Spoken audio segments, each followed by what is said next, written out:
কোচবিহার থেকে শুরু হওয়া সিপিআইএম এর বাংলা বাঁচাও যাত্রা আজ সপ্তম দিনে মালদা শহর ছেড়ে এগিয়ে গেল মানিকচকের ভূতনির উদ্দেশ্যে। এদিন মালদা শহরে এলআইসি মোড় থেকে বাংলা বাঁচাও যাত্রা শুরু হয়। বাংলা বাঁচাও যাত্রায় নেতৃত্ব দিয়েছে সিপিআইএম রাজ্য নেত্রী মীনাক্ষী মুখার্জি, সিপিআইএম রাজ্য নেতা শতরূপ ঘোষ। এছাড়া উপস্থিত ছিলেন সিপিআইএম জেলা সম্পাদক কৌশিক মিশ্র এবং সহ একাধিক নেতা নেত্রী। তাদের উপস্থিতিতেই এলআইসি মোড় থেকে শুরু হওয়া বাংলা বাঁচাও যাত্রায় শতাধিক বাইক নিয়ে সিপিআইএম এর নেতাকর্মীরা মানিকচকের উদ্দেশ্যে এগিয়ে যায়। এগিয়ে যাওয়া এই প্রকল্পের মুর্শিদাবাদের হুমায়ুন কবিরের বাবরি মসজিদের দিকে উদ্দেশ্য করে যাত্রা হয়।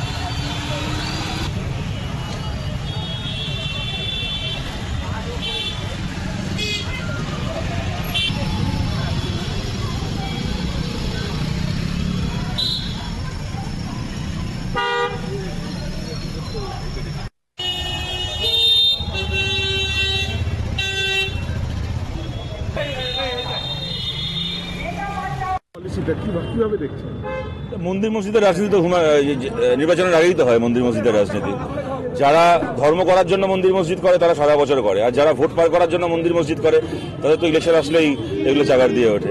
হুমায়ুন কবির বাবরি মসজিদ বানাবেন, ভালো কথা। যখন বাবরি মসজিদ যে মাটিতে ধ্বংস হয়েছিল সে মাটিতে গিয়ে বানাতেন বুঝতাম। বাবরি মসজিদ তো আর মুর্শিদাবাদে ছিল না, ছিল অযোধ্যায়। তাও উনি মুর্শিদাবাদে মসজিদ বানাতেই পারেন, কিন্তু কথাটা হচ্ছে বাবরি মসজিদ যারা ধ্বংস করেছিল উনি 2019-এর লোকসভা ভোটে সেই দলের প্রার্থী ছিলেন মুর্শিদাবাদে। উনি এত বাবরি মসজিদপন্থী যে বাবরি ধ্বংসকারীদের হয়ে ভোট লড়ে নিলেন, তারপরে এখন উনি আবার বাবরি মসজিদ বানাবেন। তো ঠিক আছে, মন্দির মসজিদের রাজনীতিটা ভোটের আগেই হবে। মমতা বন্দ্যোপাধ্যায় বলছেন যে উত্তর বাংলায় মহাকালের মন্দির বানাবেন, হুমায়ুন কবির মসজিদ বানাবেন, কিন্তু বাবরি মসজিদ এবং এই রাম মন্দির দুটোই হচ্ছে অযোধ্যায়, উত্তরপ্রদেশে।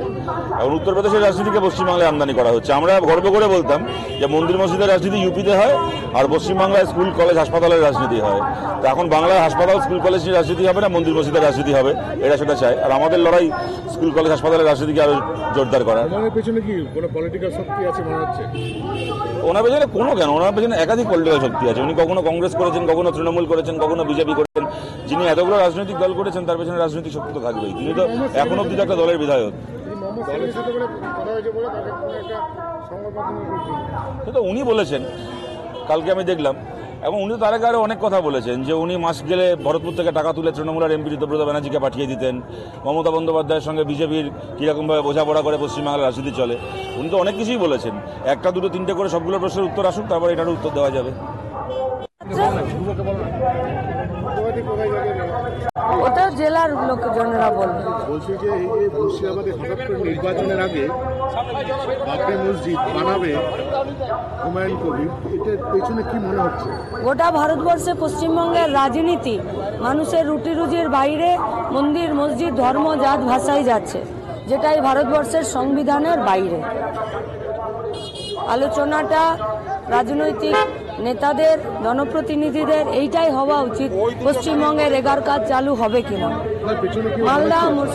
মালদা মুর্শিদাবাদে গঙ্গাপদ্মা ভাঙনে সরকারি টাকা অ্যালট হবে কিনা, সেই টাকা দুর্নীতি হবে নাকি সেই টাকা মানুষের কাছে ব্যবহার হবে। আবাস যোজনায় সব ঘর মানুষ পাবে কিনা, আমাদের রাজ্যের পরিযায়ী শ্রমিকরা রাজ্যে ফিরতে পারবে কিনা, বা পরিযায়ী শ্রমিক হিসাবে তাদের ভবিষ্যৎ কতটা সুরক্ষিত হবে। ইস্যু যতদিন না এগুলো থাকবে, যে ইস্যুতে ওরা টেনে নিয়ে যেতে চাইছে সেই ইস্যুতে আমরা লাল ঝান্ডা থাকতে চাইছি না। তাই আপনাদের প্রশ্নের ওই পারপাসে উত্তর আমার মনে হয় রাজনীতিতে যারা আছে, যারা রাজনীতি করছে, যারা সংগঠনের কর্মী, তাদের ওই ইস্যুতে না থাকাই ভালো। কারণ নন ইস্যু যখন ইস্যু হয়ে যায় তখন মানুষের রুটি রুজির ইস্যুগুলো হারিয়ে যায়। বলছি কালকে কোনো একটা সংবাদ মাধ্যমে প্রকাশ হয়েছে মোহাম্মদ সেলিমের সাথে কোনো নাকি কথা হয়েছে, কি বলবো? আমাদের পার্টি বাম ধর্মনিরপেক্ষ গণতান্ত্রিক প্রগতিশীল একটি বড় মঞ্চ তৈরি করতে সব অংশের মানুষকে, ব্যক্তিকে, সমষ্টিকে যুক্ত করার চেষ্টা করছে। এবং এটা শুধু আমাদের রাজ্যে নয়, এটা আমাদের পার্টির কেন্দ্রীয় কংগ্রেসের, এটা আমাদের পার্টির লাইন। ফলত সেই লাইনে আমাদের রাজ্য পার্টির সম্পাদক এবং আমাদের রাজ্য পার্টির তরফ থেকে যারা বাম ধর্মনিরপেক্ষ গণতান্ত্রিক প্রগতিশীল এবং যুক্তিবাদী হবেন তাদের কাছে আমরা আমাদের বার্তা পাঠাবো, তাদের ডিসিশন তারা নেবেন। এবারে পার্টিকুলার ওনার সঙ্গে আমাদের রাজ্যের সম্পাদক কথা বলেছেন কিনা সেই বিষয়ে আজকে আর কিছুক্ষণ পরেই মোহাম্মদ সেলিম চলে আসবেন, উনি বলবেন। দিদি 2023 সালে আপনার ইনসাফ যাত্রা, 2025-এ এসে বাংলা বাঁচাও যাত্রা, কি মনে করছেন? ইনসাফ যাত্রা, বাংলা বাঁচাও যাত্রার মাঝখানেও প্রতিটা দিন এ পশ্চিমবঙ্গের বুকে লাল ঝান্ডার কর্মীরা, বামপন্থী বিভিন্ন সংগঠনের কর্মীরা প্রত্যেকটা দিন মানুষের রুটি রুজির ইস্যুতে রাস্তাতেই আছে। 26-এ ভোটে কি কংগ্রেসের সাথে অ্যালায়েন্স হবে? সেটা তো পার্টি বলবে।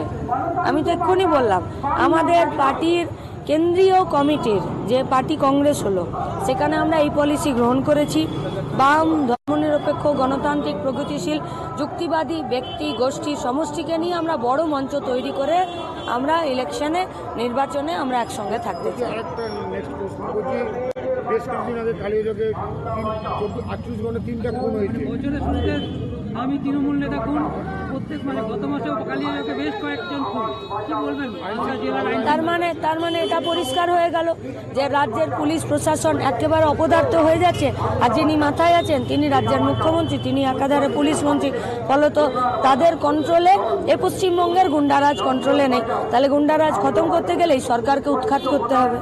রাজ্যের মুখ্যমন্ত্রীকে স্বরাষ্ট্রমন্ত্রী হিসেবে ব্যর্থ পুরো। আপনিই তো বললেন বছরের শুরু থেকে এখন অবধি 3টে খুন। যদি একই এলাকায় 3টে খুন হয়ে যায়, এরপরেও যদি আপনারা বলেন যে না উনি সফল, তাহলে সফল। মালদার বড় সমস্যা গঙ্গা ভাঙন, সে বিষয়ে রাজ্য সরকার কি ভাবছে? আমি শুরুতেই বললাম ইস্যু কি হবে, গঙ্গা পদ্মা ভাঙনে দেশের সরকার সেখানে টাকা অ্যালট করবে কিনা, সেই টাকা মানুষের প্রয়োজনে ব্যবহার হবে কিনা, সেই টাকাতে দুর্নীতি বন্ধ হবে কিনা, এবং গঙ্গা পদ্মা ভাঙনের হাত থেকে গোটা মালদা মুর্শিদাবাদের মানুষকে রক্ষা করা যাবে কিনা, এইটা ইস্যু। যারা মন্ত্রী আছেন, যারা রাজ্যের এবং দেশের মন্ত্রী আছেন, তাদের কাজের হিসাব তথ্য কে নেবে? সাধারণ মানুষ নেবে। তাই মানুষকে একত্রিত করতেই বাংলা বাঁচাও যাত্রা।